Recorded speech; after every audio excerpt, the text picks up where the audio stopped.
कृष्णाय वासुदेवाय हरे परमात्मने प्रणतक्लेशनाशाय गोविन्दाय नमो नमः। भक्त भक्ति भगवंत गुरु चतुर नाम बहु एक, इनके पद वंदन किए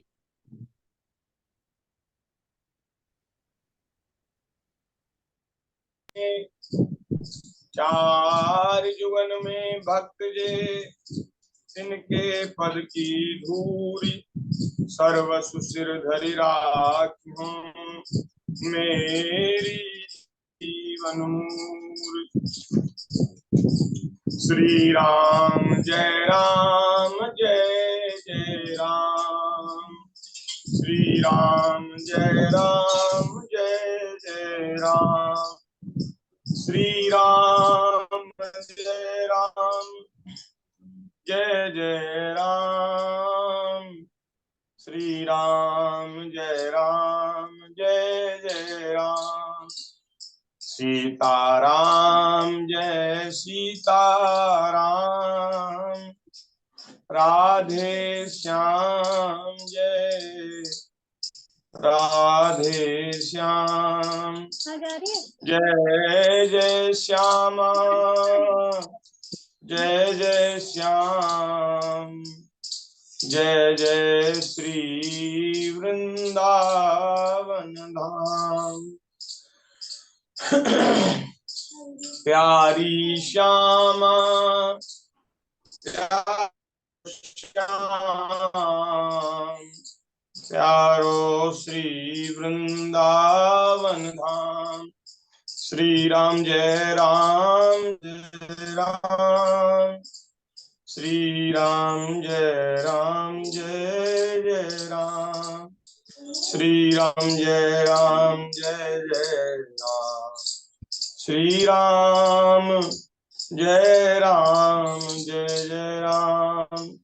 श्री सीताराम चंद्र भगवान की जय, श्री राधा कृष्ण भगवान की जय, श्री सद्गुरुदेव भगवान की जय, सब संत हरि भक्तन की जय, श्रीमद् भागवत महापुराण की जय, श्री सुखदेव जी महाराज की जय।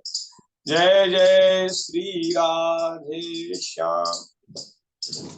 नारायण नारायण नारायण, हरि शरणम भक्त वांछा कल्पतरु, भक्त वत्सल जय हो।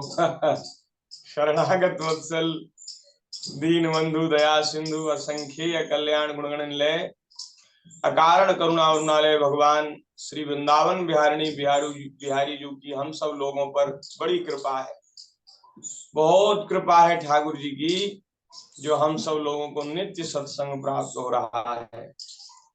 जो चीज जो वस्तु हमें प्राप्त हो रही है ना, इसको बड़े बड़े महापुरुष मांगते हैं, याचना करते हैं, वो हमें मिल रही है। ठाकुर जी रीझे भई हैं, बड़ी कृपा दया है ठाकुर जी की। श्रीमद् भागवत जी का क्रमिक प्रवचन चल रहा है 10 मई से, 10 मई 2023 से प्रारंभ हुआ, और आज फिर बीच में थोड़ा सा विक्षेप आया, हम उपस्थित न रह सके भागवत जी की सप्ताह कथा के कारण। लेकिन अब पुनः आज 1 तारीख से फिर लगातार हम आनंद लेंगे, सत्संग करेंगे। और आज चतुर्थ स्कंद में तृतीय अध्याय तक की कथा शायद हम कह चुके हैं, जब जहाँ सती जी शंकर भगवान के मना करने के बाद भी नहीं मानी और अपने पिता के यहाँ यज्ञ में जाने के लिए उन्होंने हठ की, और फिर वो गुस्सा करके जाने भी लगी थी, तो शंकर भगवान ने अपने गणों को साथ भेज दिया। और भगवान ने कहा कि अगर सती तुम मेरी बात मानकर मेरी बात ना मानकर वहां जाओगी तो तुम्हारे लिए अच्छा ना होगा, क्योंकि जब किसी प्रतिष्ठित व्यक्ति का अपने आत्मीय जनों के द्वारा अपमान होता है, अपने प्रियजनों के द्वारा अपमान होता है, तब वह तत्काल उनकी मृत्यु का कारण हो जाता है। वह बड़ी मुश्किल से सहन होता है, सहन नहीं होता। अपने प्रियजन ही जब हम किसी का वो करें, अपमान करें, तो वो सहन करना कठिन है। इसलिए तुम्हें नहीं जाना चाहिए। लेकिन पार्वती सती जी नहीं मानी और वे चली हैं। अब चौथे अध्याय में, चौथा अध्याय है भागवत जी का, चतुर्थ स्कंद, चौथा अध्याय, और उसका विषय है सती का अग्नि प्रवेश। सती जी ने अग्नि में प्रवेश किया, ये प्रसंग है। तो अब उस प्रसंग को हम सब स्मरण कर रहे हैं। जितना समय हमें भगवान की दया से मिला है, उस समय को सार्थक करते हुए अपनी वाणी को पवित्र करेंगे, और हम सब लोग अपने कानों को, श्रवणों को भी पवित्र करें।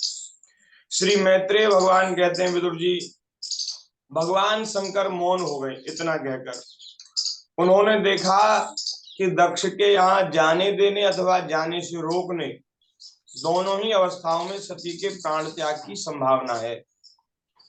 इधर सती जी भी कभी बंधुजनों को देखने जाने की इच्छा से बाहर आती, कभी भगवान शंकर नाराज न हो जाएं इस शंका से लौट आती। इस प्रकार कोई एक बात निश्चित न कर सकने के कारण वे भी दुविधा में पड़ गईं, चंचल हो गईं। भगवान ने तो अब जो कहना था वो कह लिया, उसके बाद मौन हो गए। भैया जो तुम्हारी इच्छा वो सो करो, हमारा काम समझाने का है। देखो, हम लोग भी ऐसे ही अपने घर परिवार में बंधु बांधवों के साथ रहें, अपनी ओर से प्रयास करें कि भाई सब लोग धर्म का आश्रय लें, सत्य का आश्रय लें, सबका जीवन पवित्र हो, सबको अच्छी बात समझाने की, सिखाने की कोशिश करें। लेकिन अगर कोई ना माने तो एकदम जैसे तटस्थ हो जाए। नदी का प्रवाह चल रहा है और तट पर कोई खड़ा हुआ व्यक्ति उस नदी के प्रवाह में बहता नहीं है, वो नदी के प्रवाह को देखता है, दर्शन करता है, और वो नदी का प्रवाह भी उसके लिए अच्छा शुभ दर्शन हो जाता है। उसको नदी के प्रवाह को देखना बड़ा एक सुखद अनुभव होता है।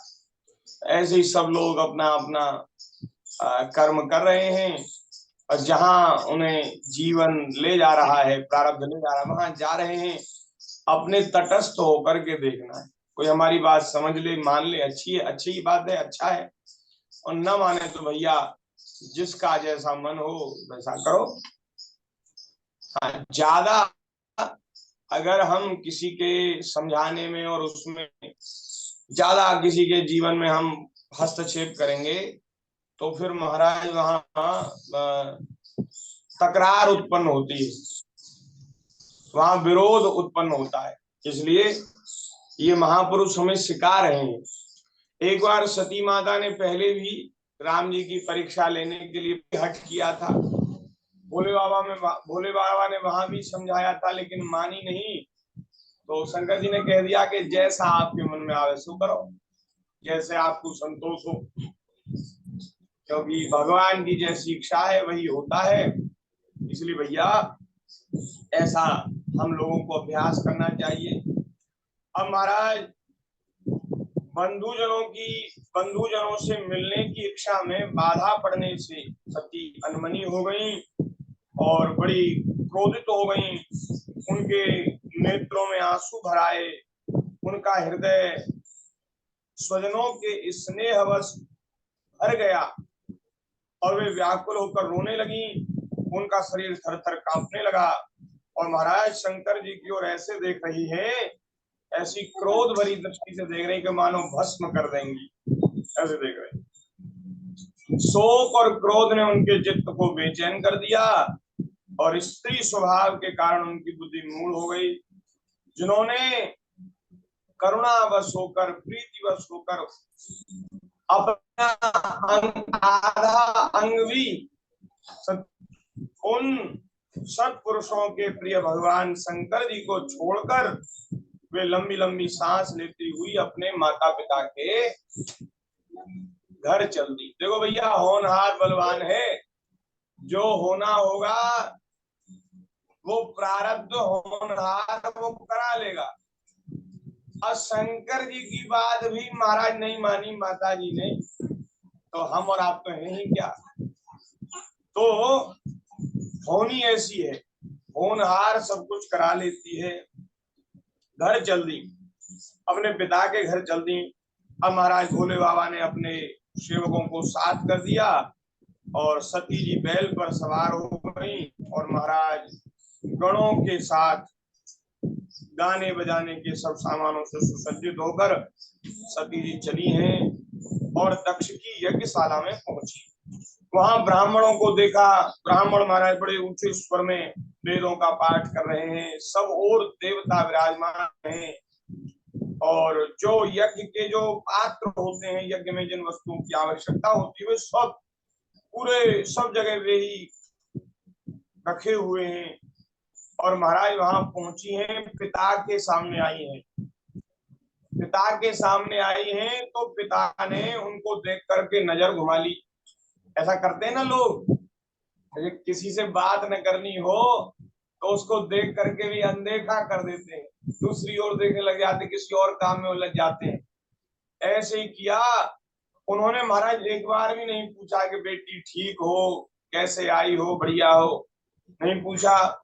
अब उनको समझ में आ गया कि पिताजी मुझसे जानबूझकर नहीं बात कर रहे, मुझसे आंखें चुरा रहे।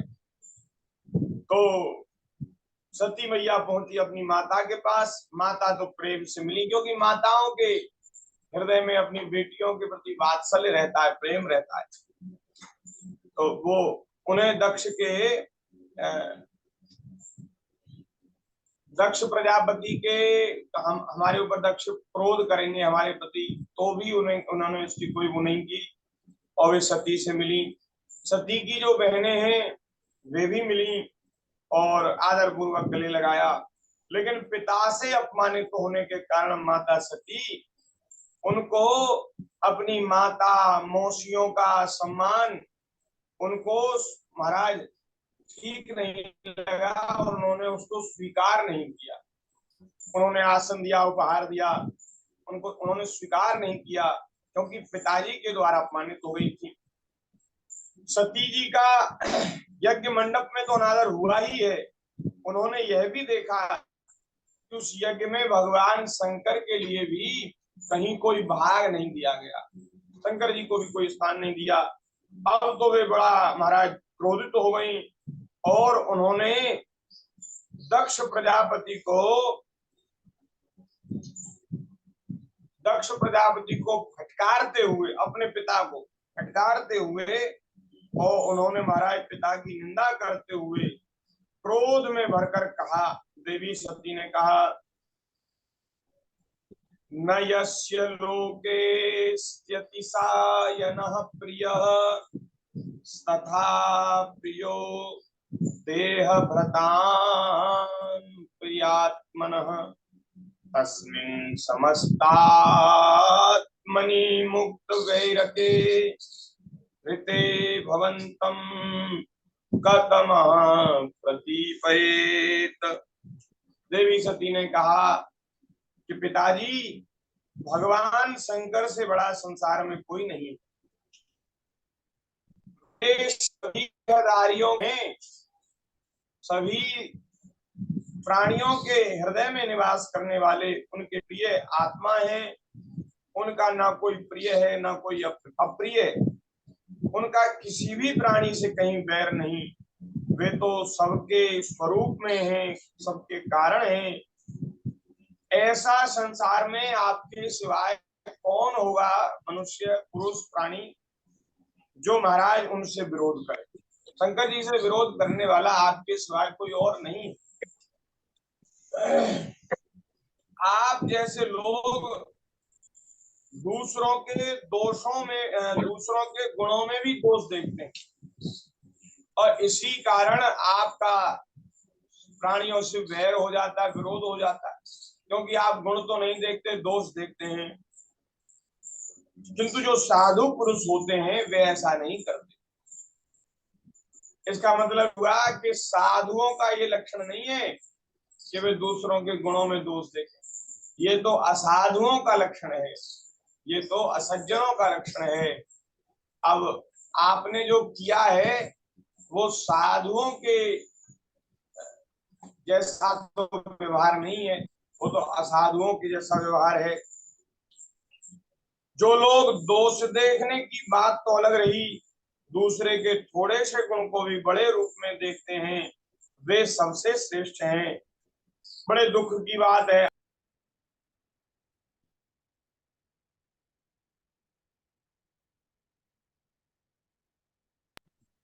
श्री सीताराम, आपने ऐसे महापुरुष पर दोषारोपण किया। अरे ब्रह्मा जी की उस सभा में जब भोले बाबा शंकर जी हमारे प्रभु जब आपके आने से खड़े नहीं हुए तो उस समय भगवान के स्मरण में लीन थे। भाई कोई सज्जन व्यक्ति होता ना तो उस समय तो ये सोचता, अरे देखो ये कितने भगवान के भजन में मग्न रहते हैं और निरंतर डूबे रहते, समाधि लगे। लेकिन आपने उस गुण को भी दोष मान लिया। आपने समझा कि मेरा तिरस्कार करता है, मेरा अपमान करता है। तो ये जो बात है ये अनुचित है, ठीक नहीं है। जो दुष्ट मनुष्य इस जड़ शरीर को ही आत्मा मानते हैं, वे यदि ईर्ष्यावश महापुरुषों की निंदा करें तो यह कोई आश्चर्य की बात नहीं है। महापुरुष तो उनकी चेष्टा पर कोई ध्यान नहीं देते, लेकिन उनके द्वारा जो महापुरुषों का अपराध होता है ना, वो अपराध ही उनको नष्ट कर देता है। अतः महापुरुषों की निंदा जैसा जघन्य कार्य किसी भी व्यक्ति का नाश कर देता है और उसको बिल्कुल भी महाराज उसकी शोभा नष्ट हो जाती है, उसको बिल्कुल शोभा नहीं देता। किसी भी कैसे भी व्यक्ति को महापुरुषों की निंदा नहीं करनी चाहिए, क्योंकि महापुरुषों के किया हुआ अपराध ये बड़ा भयंकर रूप धारण कर लेता है और महाराज ये धीरे धीरे हमारे परमार्थ को तो नष्ट करता ही है, हमारे संसार को भी नष्ट करता है। लोग परलोक सब बिगड़ जाते। इसलिए भैया महापुरुषों का आदर करना चाहिए। जिनका नाम शिव एक बार भी यदि प्रसंगवश किसी के मुख से निकल जाए, देखो शिव नाम की महिमा पार्वती सती जी कह रही हैं, और ये श्रावण का महीना चल रहा, अधिक अधिक महीना चल रहा है, इसमें हम शंकर जी की कथा सुन रहे हैं, कह रहे हैं कितनी बढ़िया बात है। सती माता कहती हैं कि जिनका नाम शिव एक बार प्रसंगवश किसी के मुख से निकल जाए तो मनुष्य के समस्त पापों को तत्काल नष्ट कर देता है। जैसी भगवान नारायण के नाम की महिमा है, श्री राम नाम की महिमा है, वैसी ही महिमा सती जी भगवान शंकर के नाम की कह रही है। तो भगवान शंकर जी तो साक्षात प्रभु ही है। राम जी में बोले बाबा में कोई भेद नहीं, जब वे ही है तो उनके नामों में भी कोई भेद नहीं। तो उनका ये नाम जो शिव नाम है, उनका नाम शंकर, आहा, भगवान के जो ये नाम है उनको कोई प्रसंग बस भी ले ले तत्काल उसके सारे पाप नष्ट हो जाते हैं, और जिनकी आज्ञा का कोई उल्लंघन नहीं कर सकता, ऐसे पवित्र कीर्ति का मतलब होता है जिनकी कीर्ति बड़ी पवित्र है और जिनकी कीर्ति सब करने वाली है, उनको कहते हैं पवित्र कीर्ति। ऐसे पवित्र कीर्ति भगवान शंकर से आप द्वेष करते हैं, अवश्य ही आप अमंगल रूप हैं, आप अमंगल रूप हैं। ये बड़ा सुंदर श्लोक है, इसको हम कह देते हैं। सती मैया कह रही यद्वयक्षरम नाम गिरेतम नृणाम सकृत प्रसंगा दगमा सुहन्ति तत् पवित्र कीर्तिं कमलंघ्य शासनम भवान शिवम शिवेतरः। अरे महापुरुषों का मन मधुकर ब्रह्मानंद में रस का पान करने की इच्छा से जिनके चरण कमलों में निरंतर लगा रहता है, जिनके चरण कमलों का सेवन करता है, क्यों क्यों करता है? बोले ब्रह्मानंद रस का अनुभव करने के लिए। ब्रह्मानंद का अनुभव करने के लिए महापुरुषों का मन सदैव शंकर जी के चरणों में लगा रहता है। और जिनके चरणारविंद सकाम पुरुषों को, माने जिनके मन में कोई कामना है, कोई इच्छा है, अब वे भी भगवान के चरण स्मरण करें, उनका आश्रय लें, तो उनके सारे मनोरथ पूर्ण हो जाते हैं। उन विश्व बंधु भगवान शिव से आप बैर करते हैं, ये बड़े दुख की बात है।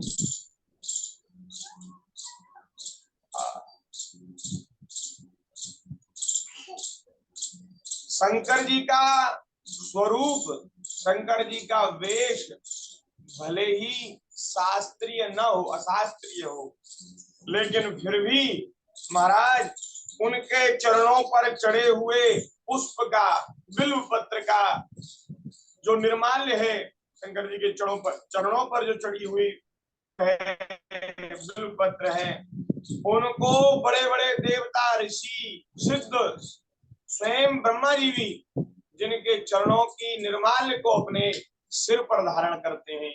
भले ही वे अमंगल रूप हैं, उनका स्वरूप थोड़ा ऐसा है, लेकिन महाराज उनके तत्व को जानने वाले महापुरुष उनके चरणों की सेवा करते हैं, उनके उनके स्वरूप का आदर करते हैं। यदि निरंकुश लोग जो शास्त्र के अनुशासन में नहीं रहते, वे महाराज अपने पूजनीय स्वामी की निंदा करें तो अपने में उसे दंड देने की शक्ति न होने पर कान बंद करके वहां से चला जाए। ये बात पार्वती जी, सती मैया थोड़े अलग तरह से कह रही है, लेकिन कहीं कहीं मानस जी में भी आया है कि जहाँ हरि निंदा हो रही हो, जहाँ हर निंदा हो रही हो, शंकर जी की निंदा, भगवान की निंदा, विष्णु भगवान, बोले वहां या तो शक्ति हो तो महाराज उस निंदा करने वाले की जीव काट लो।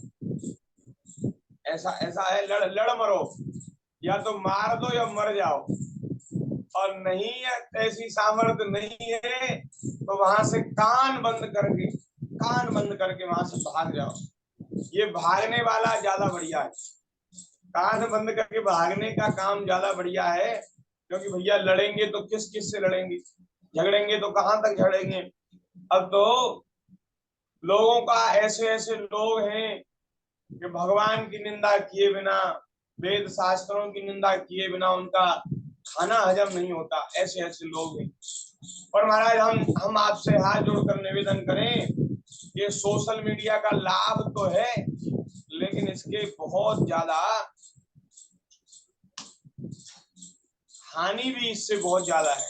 हानि क्या है कि इस सोशल मीडिया पर, मोबाइल पर, टीवी पर जब देखो तब निंदा ही निंदा आती है। कोई कहीं किसी की निंदा करता, कोई कहीं किसी की निंदा करता। अच्छी बात नहीं फैलेगी, अच्छी बात का प्रचार नहीं होगा, लेकिन कोई वैसी चर्चा हो जाए, वैसी बात हो जाए, उसका सब जगह प्रचार हो जाता है। महाराज वहां बैठ करके लोग समाचार चैनलों में बैठ करके और वहां शास्त्रों की, वेद शास्त्रों की, धर्म ग्रंथों की, भगवान की निंदा कर। इसलिए महाराज इसको नहीं सुनना चाहिए, सुनने से बड़ी हानि होती है, बड़ा पाप लगता है।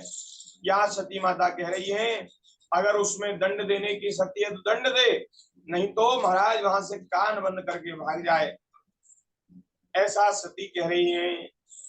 इस पाप को रोकने के लिए स्वयं अपने प्राण तक भी दे दे, बोले यही धर्म है।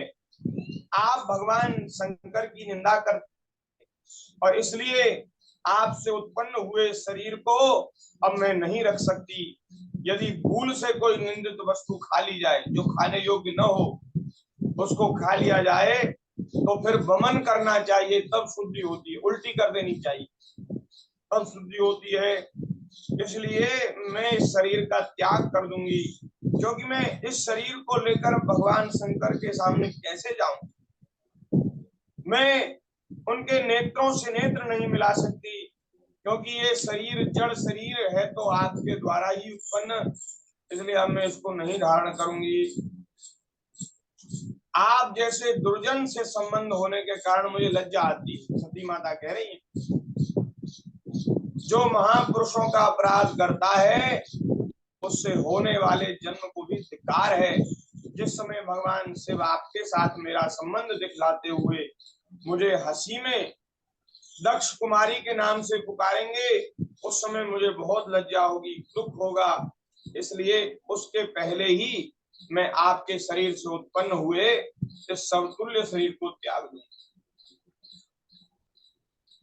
देखो, संसार के सब संबंध ठीक हैं, अच्छे हैं, उनका निर्वाह करना चाहिए, निभाना चाहिए, लेकिन हमें तो एक बात अच्छी लगती है, भैया जिनका भगवान से संबंध नहीं, वो भले ही हमारे कितने भी प्रियजन हो, उनसे हमारा भी संबंध नहीं। जो राम का नहीं वो किसी काम का नहीं।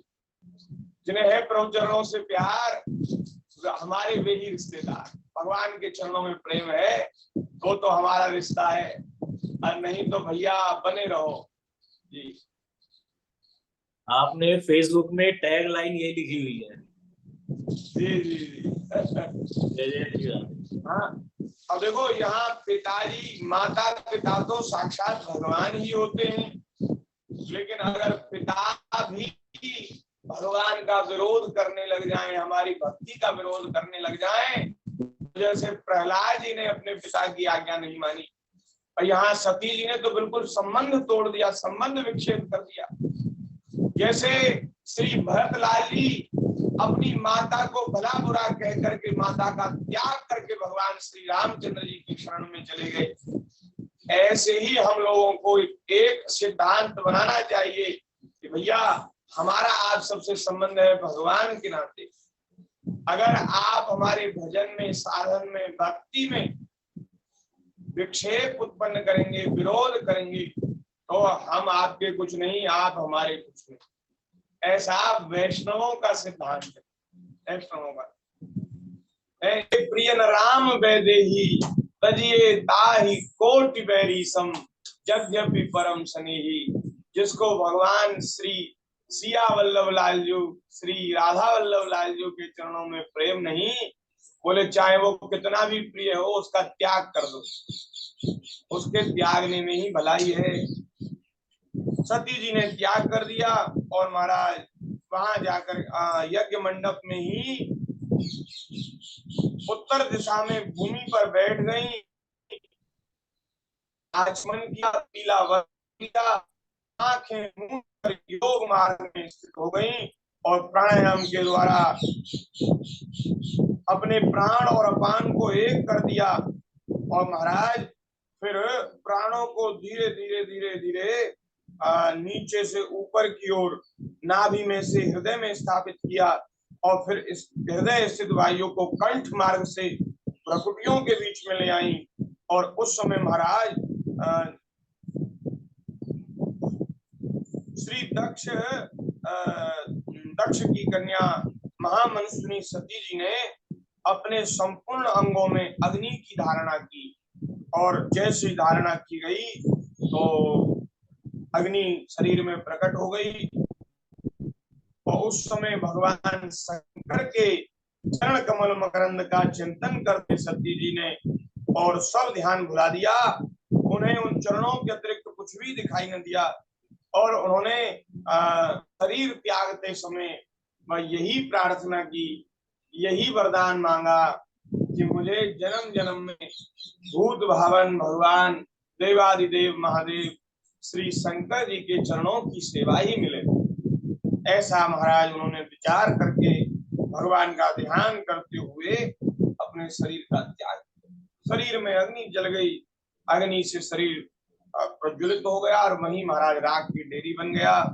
उस समय वहां आए हुए देवता ये सब आश्चर्य में चरित्र देख करके महाराज हाहाकार करने लगे, और पूरे ब्रह्मांड में कोलाहल मच गया, और सब जगह बड़ी जोर का हल्ला हो गया और सब यही कहते, अरे देखो तो सही, इस दुष्ट दक्ष के दुर्व्यवहार से कुपित होकर महादेव की प्रिया ने प्राण। अब महाराज भोले बाबा को मालूम होगा, शंकर जी को पता चलेगा तो अब न जाने क्या होगा। अब तो प्रलय होने वाला है। अब तो महाराज सब लोग कहने लगे कि संसार में बड़ी अपकीर्ति दक्ष,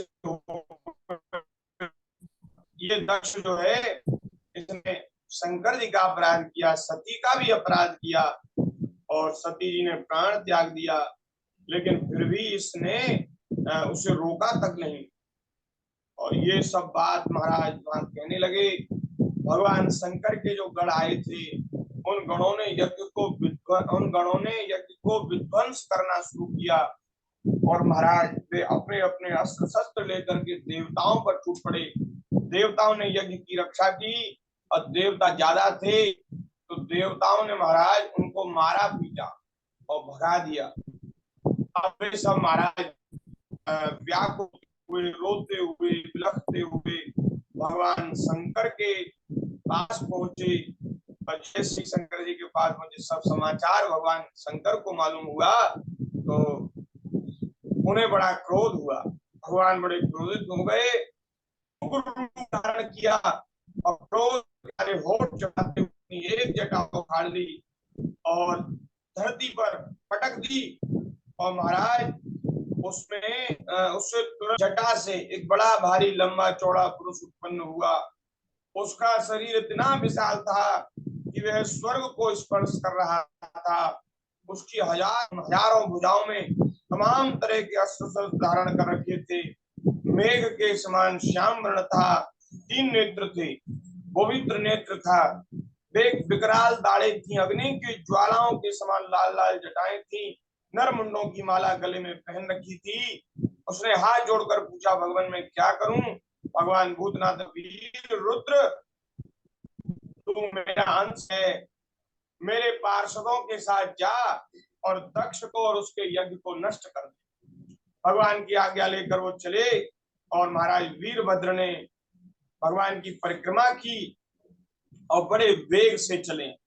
उस समय ऐसा लगा कि इनके वेग को सहन करने वाला संसार में कोई वीर नहीं।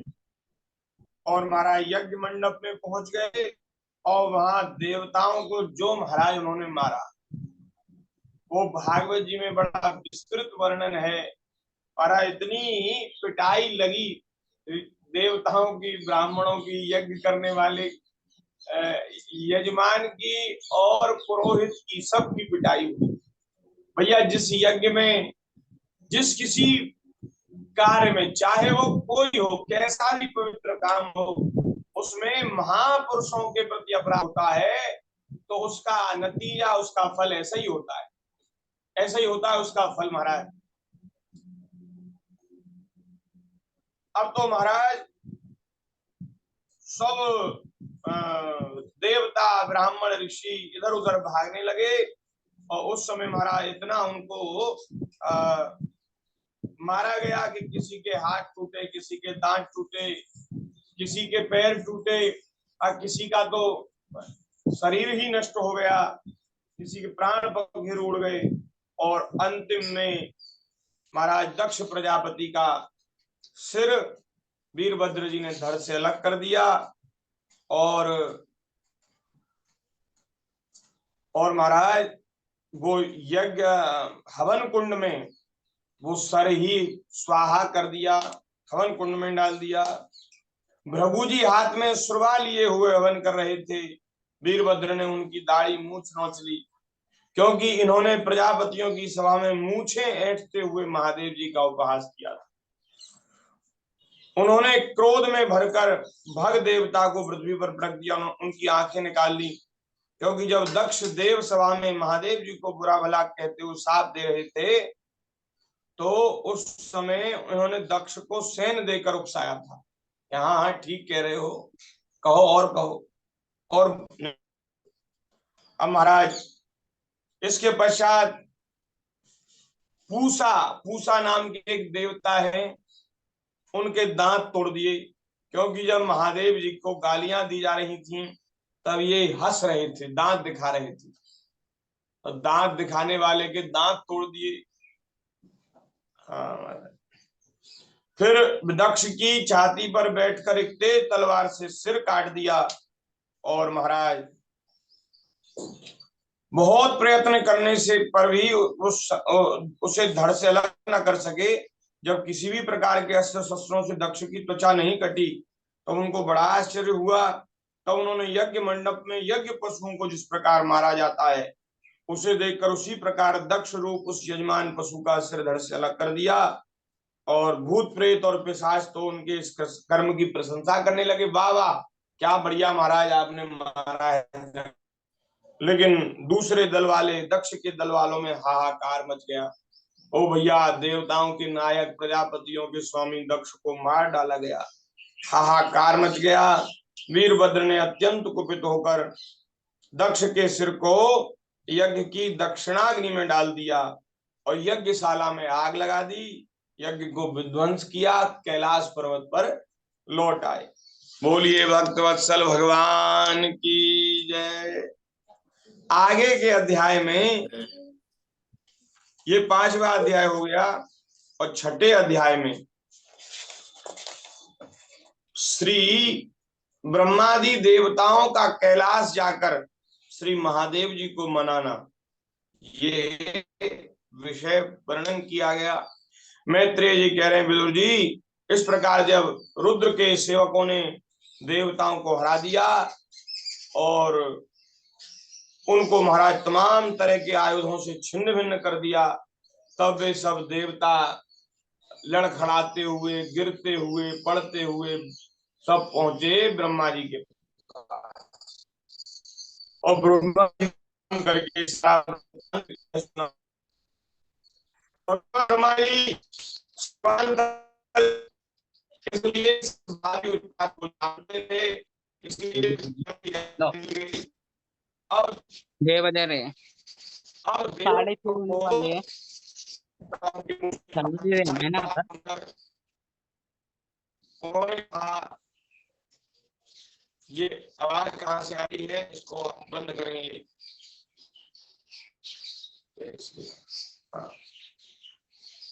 देवताओं के मुख से बाहर की सारी बात सुनकर उन्होंने कहा, देवताओं परम समर्थ तेजस्वी पुरुष से कोई दोष भी बन जाए तो भी उसके बदले में अपराध करने वाले मनुष्यों का भला नहीं हो सकता।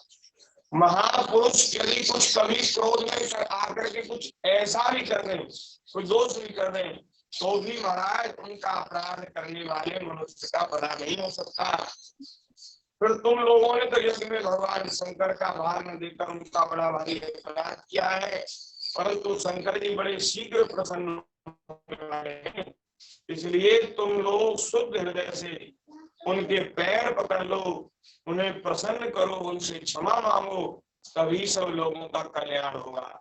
नहीं तो और किसी बात से बात बनने वाली नहीं, और किसी उपाय से बात नहीं बनेगी। तो दक्ष के दुर्वचन रूपी बाणों से उनका हृदय तो पहले से बिन रहा था, अब उनकी प्रिया सती जी का वियोग हो गया।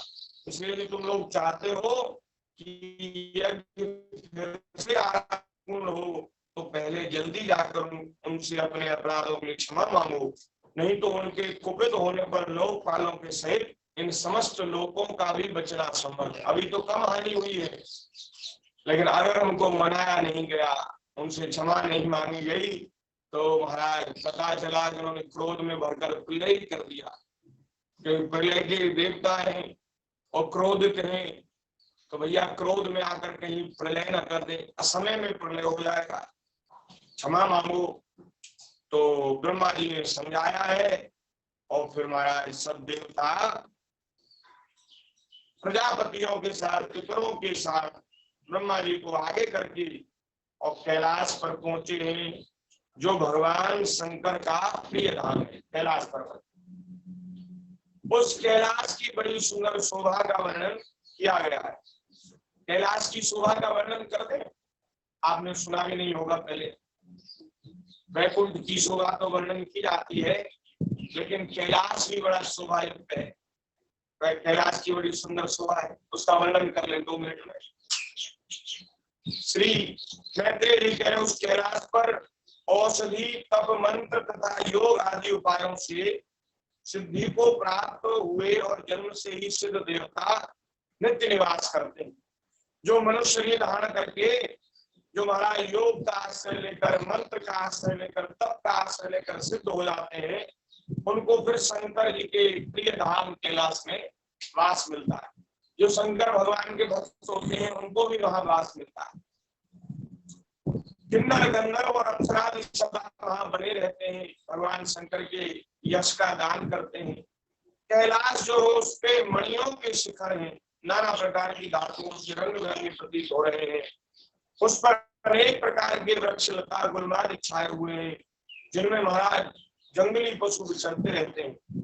वहां महाराज निर्मल जल के अनेकों झरने बहते हैं, बहुत सी गहरी गहरी कंदराएं हैं, जहाँ सिद्ध ऋषि तप करते शंकर जी का ध्यान करते हैं।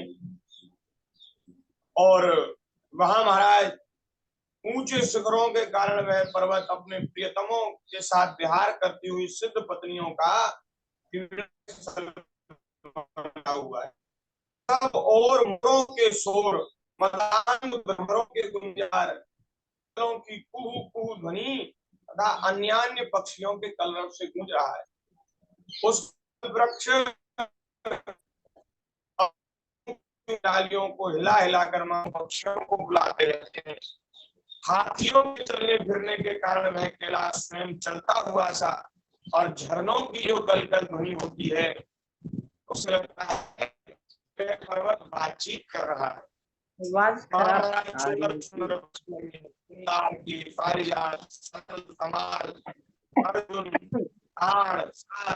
ये वृक्ष लगे हैं, पर्वत बड़ा ही सुहावना लग रहा है। आम, कदम्ब, नील, नाग, नाग, शंखा, गुलाब, अशोक, मोल, श्री कुंद आदि जो पुष्पों के वृक्ष हैं और जो फलों के वृक्ष हैं वे भी वहां सबोर लगे हैं। और वहां महाराज सुंदर सुंदर बेले, मोगरा, माधवी, इनकी बेलें भी वहां शोभा पा रही है, वृक्षों पर चढ़ रही है। कटहल, गूलर, पीपल, पाकर, बड़, गूगल, बोल वृक्ष, केले आदि जो फल आने के बाद काट दिए जाते ऐसे पेड़ वे भी वहां बहुत सुंदर लगे हैं। तमाम तरह के वृक्ष हैं। उसके जो सरोवर है वहां उनमें महाराज कमल के पुष्प खिले हैं, कुमुद हैं, उत्पल हैं और उनकी शोभा से मुग्ध होकर वहां कलरव करते हुए पक्षियों का महाराज झुंड का झुंड वहां विहार कर रहा है। वहां जहां तहां जंगली पशु कहीं गिर जाते, कहीं हिरण है, बानर है, रीछ है, सिंह है, नीलगाय है, बाघ है, कृष्ण मृग है और ये सब कस्तूरी मृग है, ये सब वहां विचरण करते हैं, बड़ी शोभा पा रहे हैं। उसके चारों ओर नंदा नाम की नदी बहती है, जिसका पवित्र जल देवी सती के स्नान करने से और भी सुगंधित पवित्र हो गया है। भगवान भूतनाथ के निवास स्थान उस कैलाश पर्वत की ऐसी रमणीय शोभा देखकर देवताओं को बड़ा आश्चर्य हुआ, बड़ा आनंद आया। वहां उन्होंने हल्का नाम की एक सुरम्यपुरी देखी। वहां सौगंधिक वन लगा हुआ है हल्का नाम की नगरी में, और सौगंधिक वन में महाराज सौगंधिक नाम के कमल खिले हुए।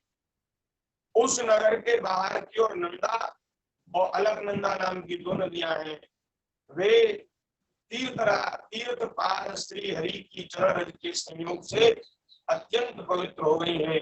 भगवान के चरणों की, भगवान श्री हरि के चरणों की रज भी वहां मिली है। भगवान भी माने भगवान श्री हरि नारायण जब कभी शंकर जी से मिलने कैलाश पे आते होंगे तो अलकनंदा और नंदा नदी में भगवान स्नान करते होंगे, इसलिए भगवान का चरणामृत भी वहां इस नदी को प्राप्त है।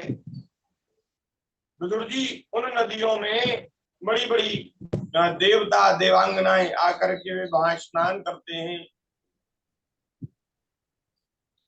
और महाराज वहां हाथी हथनियों के झुंड वहां पानी पीते हैं और बड़ी सुगंधित गंध उस जल में से आती रहती है। बड़ा सुंदर पवित्र शुद्ध जल है, ऐसा सुंदर जल है वहां उस नदी का। अलकापुरी जो है वो भगवान शंकर के मित्र और भक्त श्री कुबेर जी की नगरी है। और वहां महाराज सोने चांदी के बहुमूल्य मणियों के सैकड़ों विमान छाए हैं, जिनमें अनेकों यज्ञ पत्नियां निवास करती थीं। यक्ष पत्नियां, यक्षों की पत्नियां निवास करती हैं। और वहां महाराज कुबेर की राजधानी शंकापुरी के पीछे छोड़कर फिर देवता सौगंधिक वन में आए, और सौगंधिक वन को पार करके फिर महाराज वो आगे आए तो वहां उन्होंने एक विशाल वट वृक्ष देखा। वह वृक्ष 100 योजन ऊंचा है, वट का, और उसकी शाखाएं 75 योजन में फैली हुई। अब आप हिसाब लगा लेना, एक योजन में 4 कोस होते हैं और एक कोस में 3 किलोमीटर होते हैं, तो 100 गुणा 4 गुणा 3, इतना तो ऊंचा है। और महाराज 75 गुणा 4 गुणा 3, इतना चौड़ा है। और इतना लंबा चौड़ा वृक्ष है महाराज कि उसमें पूरे देश के देश बस जाए, इतना बड़ा उसके नीचे। और महाराज ये जो वृक्ष है इसी को शंकर जी के विश्राम का वृक्ष कहते हैं। भोले बाबा यहीं आकर के बैठते हैं और इसी के नीचे, इसी की छाया में, और बैठ करके महाराज समाधि लग जाती है, भगवान का स्मरण करते हैं। बड़े बड़े सिद्ध ऋषि मुनि महात्मा वहां शंकर जी का दर्शन करने आते हैं, और वहां महाराज फिर वे परम तत्व का बोध भी वहां शंकर जी के द्वारा प्राप्त करते हैं, भगवान उनको उपदेश भी करते हैं।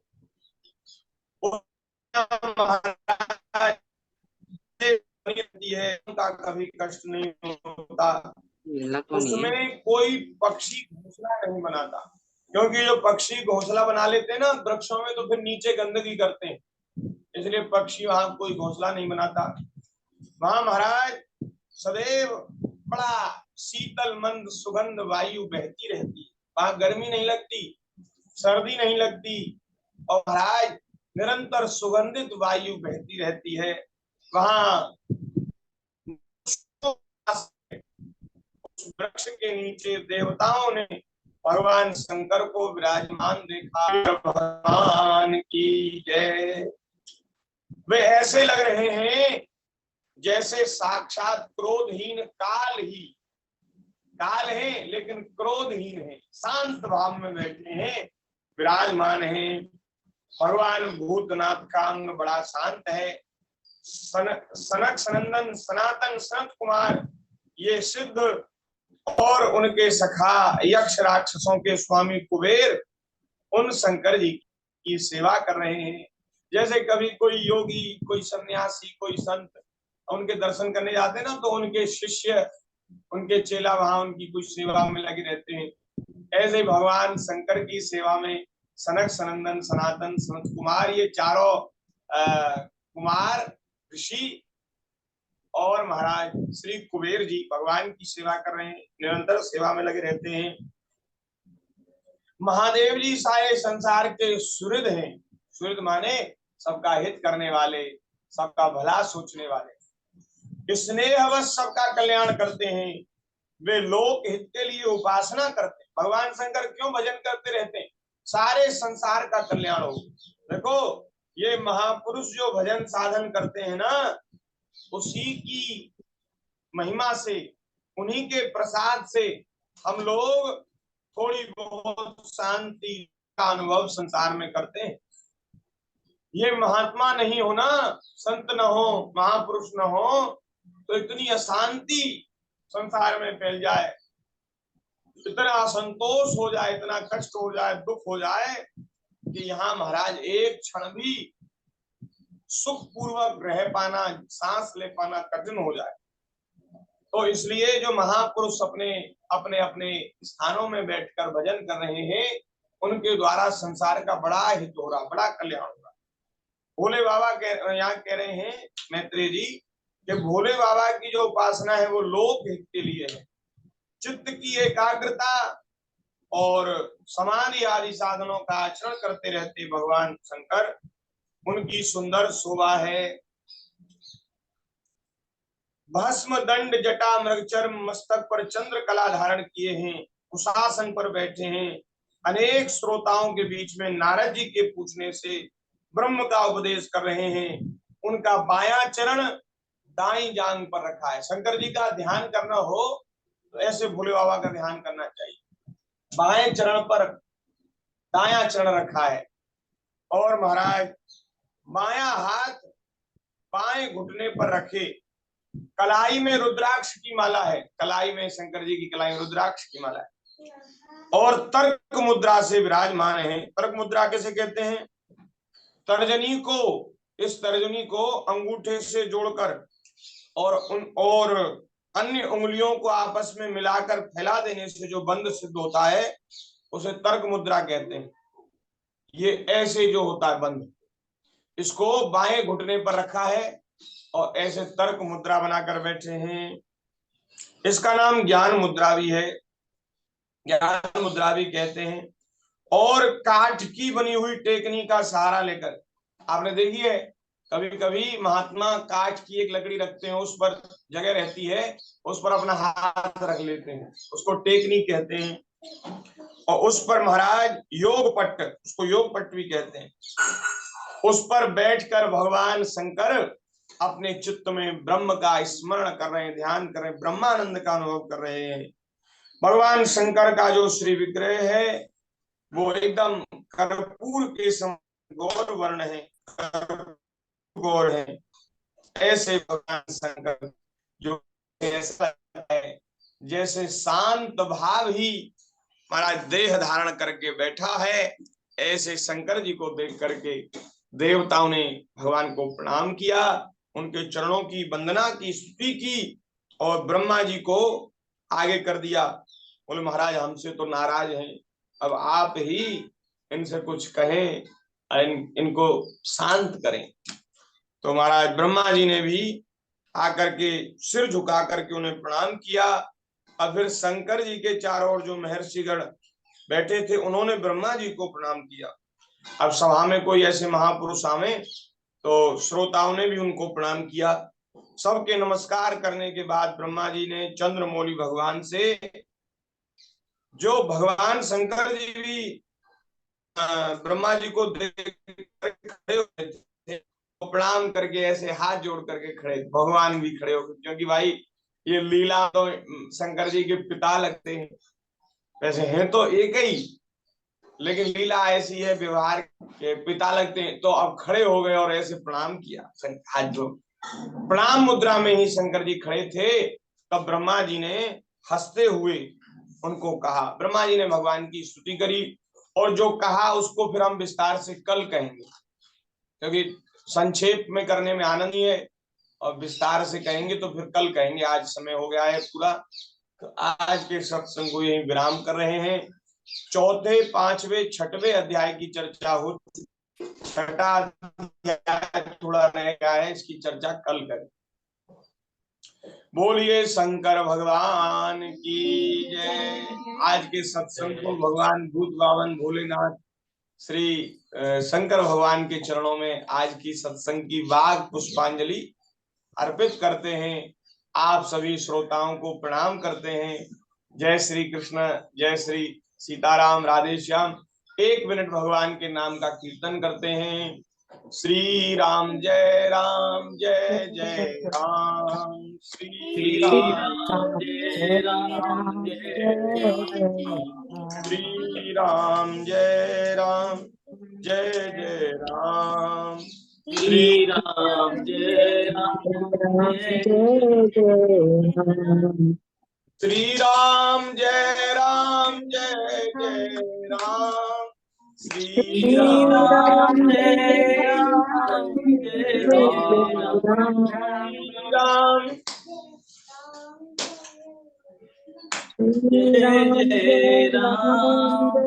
जय राम जय राम, जय जय राम, श्री राम जय राम, जय जय राम, श्री राम जय राम जय राम श्री राम जय राम जय जय राम श्री राम जय राम जय राम जय जय राम।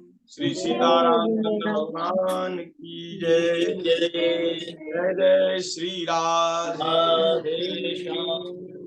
फिर पुनः कल आप सबसे 5:30 बजे फिर मिलेंगे और फिर आगे